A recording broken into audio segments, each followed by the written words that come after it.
สบายดีพี่น้องอยู่กับสั่งเปิดไซหาตอนเช้านี่พี่น้องสิพามาเบิ่งกระท่อมทำใจพี่น้องว่าเป็นหยังนี่คอยเด้อพี่น้องมาเบิ่งนํกันตอนเช้านี่ตอนนี้กำลัง6 โมงจ๊ะอ่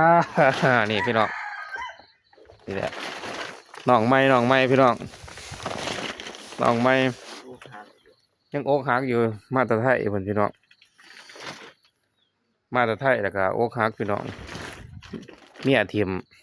บอกง่ายๆว่าซั่นซะพี่น้องหาเมียให้แน่เด้อกำลังอกหักอยู่เบิ่งที่ถามน้องใหม่นี่ความจริงใจนี่ที่ถามนี่